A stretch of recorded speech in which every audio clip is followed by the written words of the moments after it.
Hello students,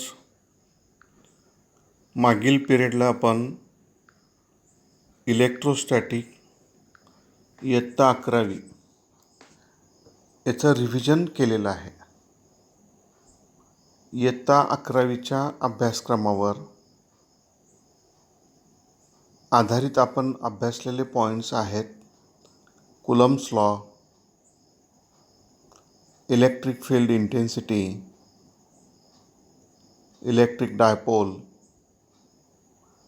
charge distribution, electric flux आणि Gauss's theorem. हे सर्व 4 मुद्दे आपण रिव्हिजन पार्ट फर्स्ट आणि रिव्हिजन पार्ट सेकंड या लेक्चरला या व्हिडिओमध्ये अभ्यासलेले आहेत.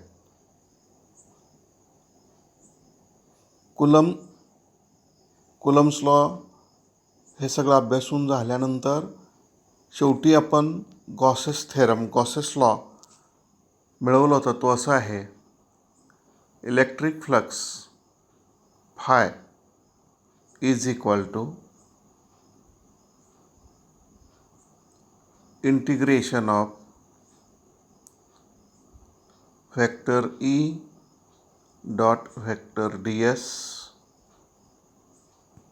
and it is given by q upon epsilon 0. यालाच आपण गॉसेस लॉ किंवा गॉसेस थेरम असं म्हटलेलं होतं. फाय हे चिन्ह नेट इलेक्ट्रिक फ्लक्ससाठी वापरलेलं आहे. ई म्हणजे इलेक्ट्रिक फील्ड इंटेन्सिटी,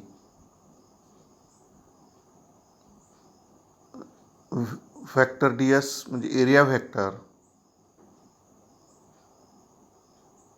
आणि क्यू म्हणजे टोटल चार्ज. आता आपल्याला इयत्ता 12वीचा अभ्यास सुरू करताना गॉसेस थेरमचे ॲप्लिकेशननी सुरुवात करायची. त्यातलं पहिलं ॲप्लिकेशन आपण आत्ताच्या तासाला अभ्यासणार आहोत. To find electric field intensity due to uniformly charged spherical shell or hollow sphere.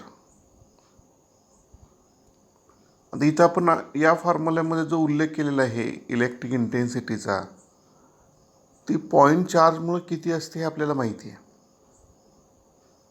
Point चार्जमुळे electric field intensity E is equal to 1/4πε0 Q upon R square. हा फॉर्म्युला पण अभ्यासलेला आहे.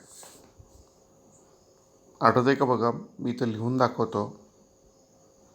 E is equal to 1/4πε0 Q upon R square. पण हा formula कुणासाठी आहे? Point चार्जसाठी. चार्ज जर पॉईंट आकाराचा असेल, आता तोच चार्ज जर एका स्पेरिकल शेलवरती किंवा हॅलो स्पिअरवरती डिस्ट्रीब्यूट झाला तर त्याच्यामुळं इलेक्ट्रिक फील्ड इंटेन्सिटी किती असेल ते आपल्याला काढायचं आहे.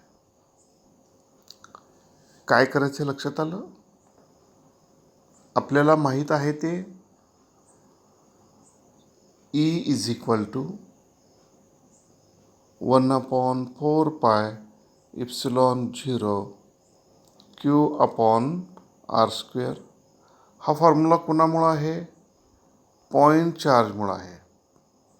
चार्जचा आकार कोणता आहे? Point charge. आता हाच फॉर्म्युला हॅलो स्फिअरसाठी काढायचा आहे. हे गॉसेस थेरमचं पहिलं ॲप्लिकेशन आपल्याला पाहायचं आहे. परत एकदा काय करणार आहोत आपण आत्ताच्या तासाला? To find electric field intensity due to uniformly charged spherical shell और हॉलो स्पियर. पण हे कशाच्या आधारे आपण उत्तर मिळवणार आहोत? गॉसेस थेरमच्या आधारे. आणि गॉसेस थेरम असं सांगतो net electric flux over a closed surface is equal to total charge Q divided by epsilon zero. बघूयात हा गॉस थेरम कसा अप्लाय करायचा ते.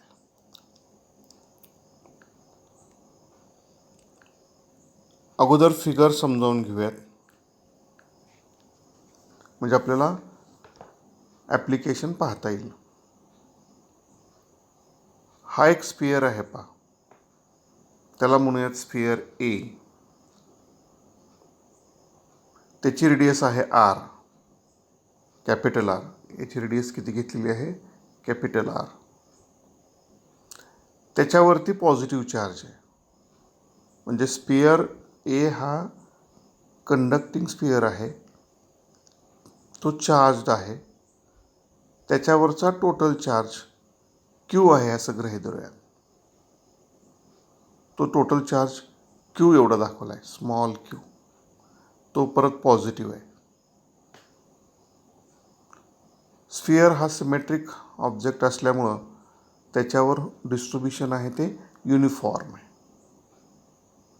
त्या स्फिअरचा हा जो सेंटर आहे त्याला ओ असं म्हणूयात. आणि आपण रिव्हिजन पाहताना सरफेस चार्ज डेन्सिटी सिग्मा अभ्यासलेला आहे पहा. Sigma is equal to charge per unit area. आणि हा स्फिअर जो ठेवलेला ज्या मीडियममध्ये ठेवला आहे त्या मीडियमची परमिटिव्हिटी आहे इप्सिलॉन, आणि म्हणून epsilon is equal to epsilon zero K. आता सिग्मा आणि क्यू याचं रिलेशन कसं काढते ते पहा. सिग्मा इज इक्वल टू काय फॉर्म्युला असतो? Charge upon area. आपल्याकडे किती चार्ज आहे म्हटलं आहे? क्यू एवढा चार्ज आहे. कोणत्या स्फिअरवरती आहे? स्फिअर एवरती आहे. मग त्याचा जो सरफेस एरिया आहे तो असतो 4πr². 4πr². आणि मग हे इक्वेशन जे आहे ते रिअरेंज केलं तर क्यू बरोबर उत्तर येतं आहे Q is equal to sigma into 4πr². Sigma हा युनिट एरियावरचा चार्ज आहे. इथे एरिया आहे, surface area of the sphere हा 4πr² एवढा असतो. इथं आपण स्पियर ए विचारात घेतला आहे, त्याची रेडियस आर आहे. इथं दोन स्पियर आपण विचारात घेतो, एक डॉटेड लाईनने दाखवलेला आहे तो आहे स्पियर बी. त्याची रेडियस मात्र आपण घेणार आहोत स्मॉल आर. त्यामुळं आपण अभ्यास करत असताना कोणता स्पियर विचारात घेतलेला आहे त्यानुसार त्याचा सरफेस एरिया असं लक्षात ठेवायचं आहे. आणि म्हणून इथं सर्वप्रथम क्यू बरोबर फॉर्म्युला लिहिलेला आहे पाहिजे. Sigma is equal sigma into 4πr². तो सिग्माच्या या व्याख्येनुसार आलेला आहे. सिग्मा म्हणजे सरफेस चार्ज डेन्सिटी. येते लक्ष स्टुडंट?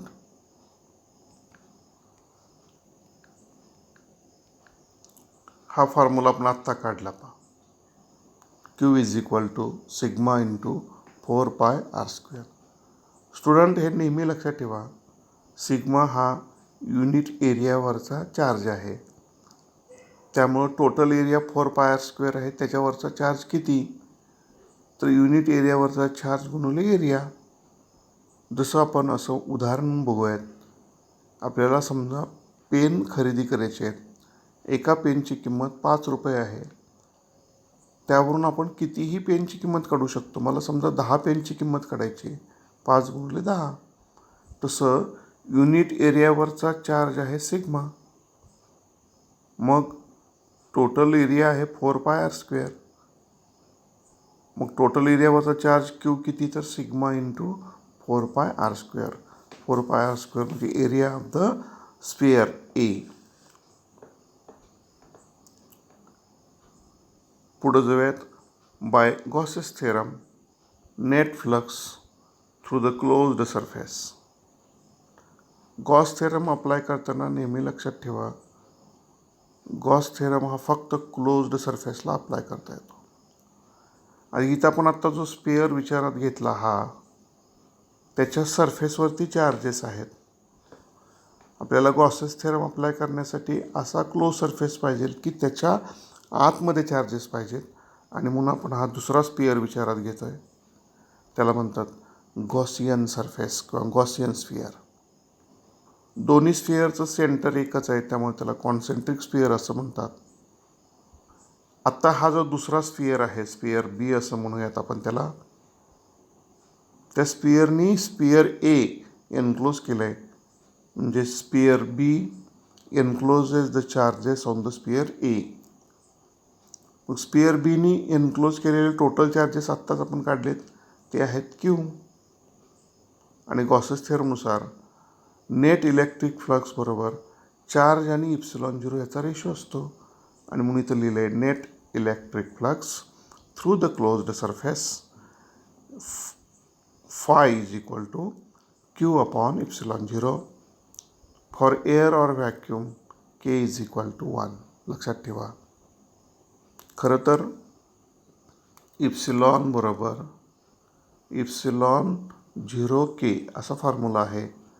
इथं k इज इक्वल टू 1 आपण इथं एअर मिडियम घेतलेला आहे आणि म्हणून इप्सिलॉनच्या ऐवजी इथं लिहिलं आहे इप्सिलॉन 0. हे झालं net electric flux by Gauss's theorem. हेच इलेक्ट्रिक फ्लक्स आणखी वेगळ्या मेथडने आपल्याला काढायचं आहे आणि मग हे दोन फॉर्म्युले इक्वेट केलं की आपल्याला इलेक्ट्रिक फील्ड इंटेन्सिटी मिळते. इथं ह्या पहिल्या स्लाईडवरती पहिल्या पेजवरती आपण net electric flux through the close surface काढलेलं आहे. ते लक्षात ठेवा. त्याचं उत्तर आहे क्यू अपॉन इप्सिलॉन 0. त्याचा सिम्बॉल आहे फाय. आणखी ही फिगर बघा. फिगर एला एनक्लोज स्पियर एला एनक्लोज करणारा दुसरा स्पियर बी, तो कॉन्सेंट्रिक स्पियर आहे. त्यालाच गॉसियन सरफेस किंवा गॉसियन स्पियर असं म्हणतात. आपल्याला सेंटर ओ पासून काही अंतरावर म्हणजे स्मॉल आर एवढ्या अंतरावर पी हा पॉईंट आहे. त्या ठिकाणी इलेक्ट्रिक फील्ड इंटेन्सिटी किती ते काढायचं आहे. म्हणून आपण पी ह्या पॉईंटला सामावून घेणारा दुसरा स्पियर काढला की ज्याची रेडियस ही जी रेडियस आहे ती स्मॉल आर एवढी आहे. आणि मग त्या पॉईंट पीच्या भोवतालचा इथं छोटासा एरिया दाखवलेला आहे, एरिया डी एस. इथं इलेक्ट्रिक इंटेन्सिटी आणि एरिया एकमेकाला परपेंडिक्युलर असतात. म्हणून लक्षात ठेवा इथं थीटा बरोबर 0 येत आहे. पुढच्या डिस्कशनमध्ये आपल्याला हे लागणार आहे, त्यास लक्षात असू द्या. जर सरफेसला इलेक्ट्रिक फील्ड इंटेन्सिटी परपेंडिक्युलर असेल तर थीटा 0. आता इथं शब्दप्रयोग तर परपेंडिक्युलर आहे पण थीटा 0 येतो असं का? तर थीटा हा कोणामधला अँगल आहे? तर थीटा हा अँगल सरफेसचा परपेंडिक्युलर आणि इंटेन्सिटी याच्यामधला आहे. सरफेसचा परपेंडिक्युलर म्हणजे एरिया व्हेक्टर डी एस आणि ई दोघंही एकाच दिशेनं आहेत आणि म्हणून थीटा बरोबर 0 आहे. परत एकदा मी रिपीट करतो आहे, ते गॉसियन सरफेस म्हणजे काय. आपण स्पियर एला एनक्लोज करणारा स्पियर बी काढला. दोन्ही स्पियर कॉन्सेंट्रिक आहेत. स्पियर एवर जेवढे चार्ज आहेत तेवढे एनक्लोज केले. आता आपण गॉसेस थेरम स्पियर बीला अप्लाय करू शकतो. त्यालाच म्हटलं आहे गॉसियन सरफेस. पुढं जाऊयात.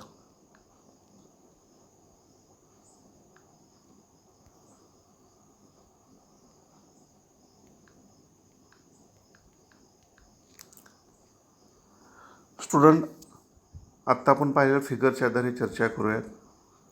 To find the electric field intensity at point P at a distance small r from the center of the charged sphere. Imagine a concentric Gaussian sphere of radius r passing through point P. Let ds be a small area around the point P on the Gaussian surface. Due to symmetry and spheres being concentric, the electric field at each point on the Gaussian surface has the same magnitude E and it is directed radially outwards. Also, the angle between the direction of E and the normal to the surface of the sphere ds is 0 and therefore cos of theta is equal to 1. Student, या पॅरेग्राफमध्ये जी माहिती दिली आहे ती आपण फिगरच्या आधारे समजून घ्यायचा प्रयत्न केलेला आहे. मी परत एकदा सांगत आहे. हा पहिला स्पियर आपण घेतला होता, स्पियर ए. त्याची ही रेडियस कॅपिटल आर, त्याचा हा सेंटर. याला कव्हर करणारा, एनक्लोज करणारा हा दुसरा स्पियर, याची ही रेडियस आहे ती स्मॉल आर आहे. आणि ह्या स्मॉल आर एवढ्या अंतरावर हा पी नावाचा पॉईंट, त्याच्या भोवतालचा हा छोटासा एरिया. चार्जेस जे आहेत ते स्फिअर ए वरती आहेत, स्फिअर ए वरती डिस्ट्रीब्यूट झालेले चार्जेस आहेत. या चार्जेसमुळे जी इंटेन्सिटी आहे ती या एरिया डी एसला परपेंडिक्युलर आहे. एरिया डी एसचा परपेंडिक्युलर आणि इलेक्ट्रिक इंटेन्सिटी याच्यातला अँगल थीटा असतो आणि इथं थीटा 0 येतो आणि म्हणून कॉस थीटा 1 असं म्हटलेलं आहे. हा जो दुसरा जो स्पियर आपण बी दाखवलेला आहे, हा स्पियर बी म्हणूया थोड्या वेळ. याला गॉसियन सरफेस म्हटलं आहे. त्यांची सिमेट्री आणि कॉन्सेंट्रिक नेचर असल्यामुळं त्याला गॉसियन सरफेस म्हटलं आहे. आणि गॉसियन सरफेसला आपण गॉसेस थेरम अप्लाय करू शकतो.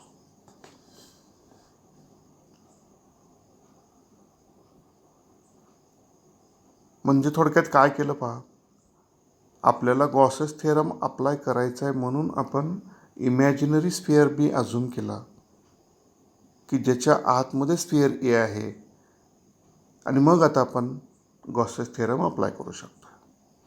आपल्या सोयीसाठी आपल्याला सेंटर ओ पासून आर एवढ्या अंतरावर इंटेन्सिटी ते किती ते काढायचं होतं, म्हणून आपण स्पियर बीची रेडियसच आर गृहीत धरली. म्हणजे ऑटोमॅटिकल तो पॉईंट त्या स्पियरवरती असेल. आणखी आपल्या सोयीसाठी हा छोटासा जो एरिया आहे त्याला एरिया डी एस असं म्हटलं आहे. आणि मग आता net electric flux by the definition कसं काढायचं ते आपण बघूयात. इथं दिलं आहे पहा, vector E dot vector D S is equal to E D S cos theta. पण इथं या सिच्युएशनमध्ये कॉस थीटा 1 आहे आणि म्हणून is equal to E into D S.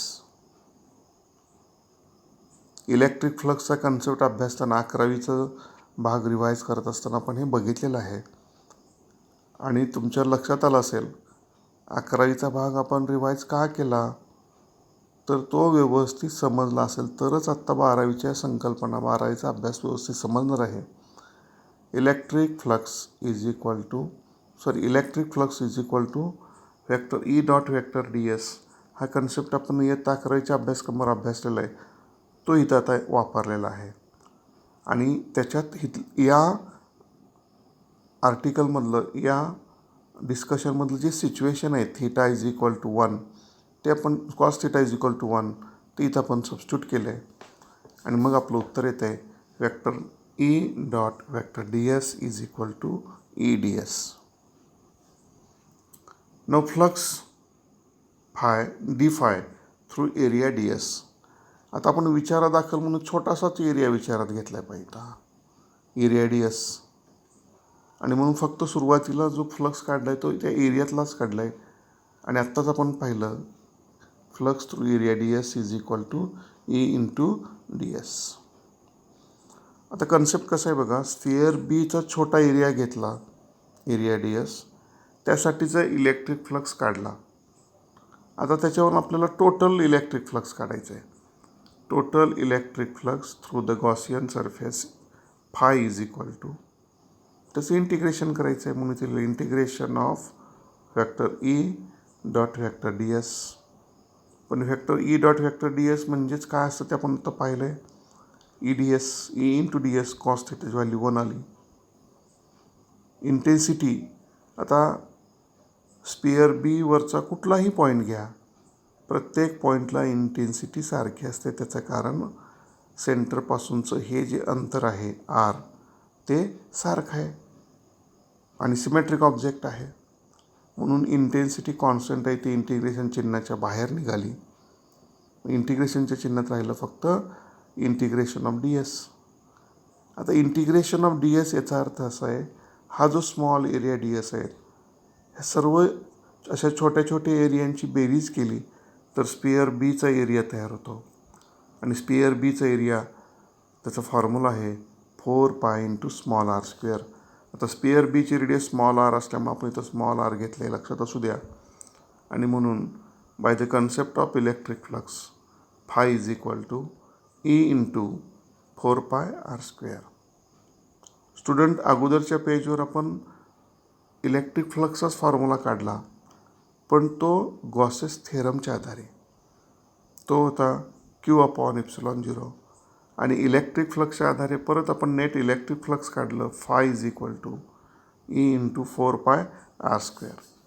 ह्या दोन इक्वेशनला आपण आता इक्वेट करूयात आणि मग आपल्याला इंटेन्सिटी कशी काढायचं ते बघायचं आहे. आपण पुढच्या पेजला जाऊयात.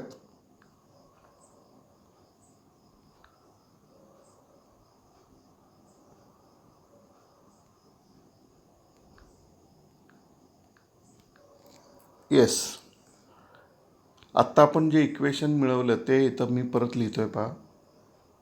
फाय बरोबर Q/ε0. This is according to the Gauss's theorem. आणि इलेक्ट्रिक फ्लक्सच्या कन्सेप्टनुसार फाय इज इक्वल टू आपण आत्ताच मिळवलेलं आहे E into 4π into small R square. आता ह्या दोन इक्वेशनला इक्वेट केल्यावर काय येतं ते इथं पुढं दिलं आहे पहा. दोघांच्या डाव्या बाजू सारख्या आहेत, म्हणजे उजव्या बाजू सारख्या पाहिजेत. म्हणजेच Q/ε0 बरोबर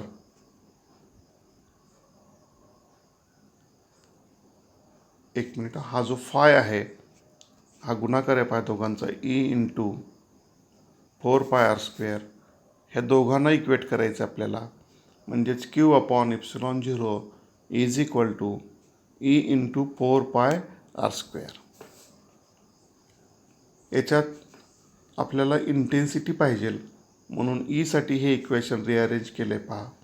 ई इज इक्वल टू उत्तर आलं Q/4πε0 आर स्क्वेअर. स्टुडंट्स, आता हे जे आर्टिकल आहे हे लक्षात ठेवण्यासाठी आपण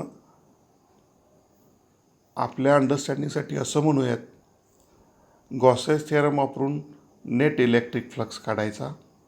त्याचा फॉर्म्युला आहे phi is equal to Q/ε0. Electric फ्लक्सच्या कन्सेप्टनुसार फायची व्हॅल्यू काढायची. त्याचा फॉर्म्युला आहे E into 4π R square.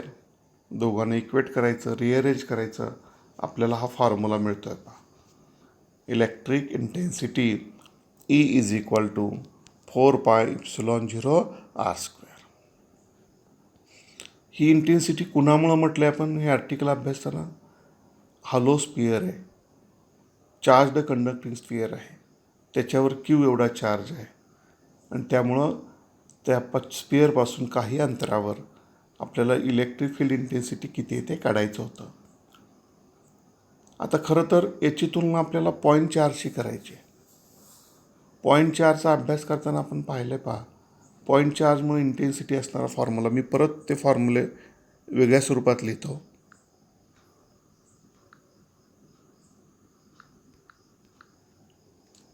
Point charge असेल तर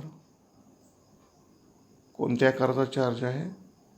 पॉईंट चार्ज असेल तर ई बरोबर फॉर्म्युला आहे 1/4πε0 Q/r स्क्वेअर. आणि आत्ता आपण काढलेला जो फॉर्म्युला आहे स्पिअरसाठीचा, formula for the sphere E is equal to, हा जो फॉर्म्युला आहे हाच मी अशा प्रकारे लिहू शकतो, 1/4πε0 Q/r². आता ह्या दोघांची तुलना करा स्टुडंट्स. काय लक्षात येते? दोन्ही फॉर्म्युले सारखेच आहेत पहा. म्हणजे काय? म्हणजे याचा अर्थ असा होतो, जरी क्यू एवढा चार्ज स्पिअरवरती डिस्ट्रीब्यूट झाला तर त्याचं बिहेवियर असं आहे जणू काही तो त्याच्या सेंटरलाच ॲक्युमुलेट झाला आहे, कॉन्सन्ट्रेट झाला आहे. आणि म्हणून पॉईंट चार्जमुळं आणि स्फिअरमुळं असणारा इंटेन्सिटीचा हा फॉर्म्युला सारखा आहे पहा. आणि म्हणून इथं म्हटलं आहे बघा, it can be seen that the electric field at a point outside the shell or the sphere is same as that due to point charge. Thus, it can be concluded that a uniformly charged sphere is equivalent to a point charge at its center. हे जे explanation दिलेलं आहे याचंच इथं मी हे दोन इक्वेशनच्या आधारे सांगायचा प्रयत्न केलेला आहे. म्हणजे कन्क्लुजन काय आलं? स्पिअरवर डिस्ट्रीब्यूट झालेला युनिफॉर्म चार्ज हा कोणाला इक्वॅलंट आहे? It is equivalent to point charge at its centre. Spherical सरफेसवरती डिस्ट्रीब्यूट झालेला चार्जचं बिहेवियर असं आहे जणू काही तो चार्ज त्या स्पिअरच्या सेंटरलाच ॲक्युमुलेट झालेला आहे. स्टुडंट, इथं हा जो पार्ट आहे 1/4πε0 हा झाला कॉन्स्टंट Q/r², त्याला गुणुले असणारा फॅक्टर आहे. आता समजा इथं एखादं मीडियम असेल, आपण एअर मीडियम घेऊन चर्चा केली, त्याच्यापेक्षा वेगळं मीडियम असेल तर याला जोडून फक्त इथं के येतं पहा, ε0 × के म्हणजे डायइलेक्ट्रिक कॉन्स्टंट असं लक्षात ठेवायचं. स्टुडंट, आपण हा फॉर्म्युला मिळवला आणि कन्क्लुजन काढलं पहा. Electric intensity for a uniformly charged sphere E is equal to 1/4πε0 × Q/r².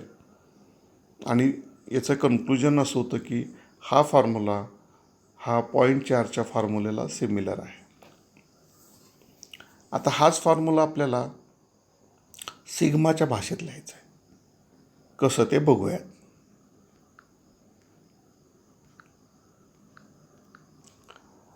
Sigma आत्ताच आपण पाहिलं होतं पहा डिस्कशनमध्ये, Q is equal to sigma × 4π. इथं मात्र कॅपिटल R² आहे. का ते लक्षात येतं आहे? कारण आपण चार्ज हा स्पिअर एवरचा घेतलेला आहे, त्याची रेडियस आहे कॅपिटल R. हा फॉर्म्युला कसा आला ते आपण सुरुवातीलाच बघितलं आहे. इथं म्हणून म्हटलं आहे बा, since Q is equal to sigma × 4π × capital R². ही व्हॅल्यू ह्या क्यूच्या ठिकाणी ठेवली आणि सिम्प्लिफाय केलं तर हा फॉर्म्युला येतो पहा.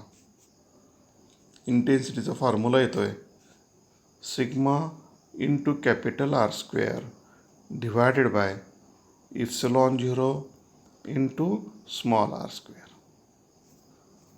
हे झाला इंटेन्सिटीचा फॉर्म्युला फक्त आता सिग्माच्या भाषेत आहे. अगोदर तो क्यूच्या भाषेत होता. क्यू म्हणजे total charge enclose by the close surface. तर इथं सिग्मा म्हणजे काय आहे? तर सिग्मा म्हणजे सरफेस चार्ज डेन्सिटी आहे पहा. तोच फॉर्म्युला वेगळ्या फॉर्ममध्ये आला.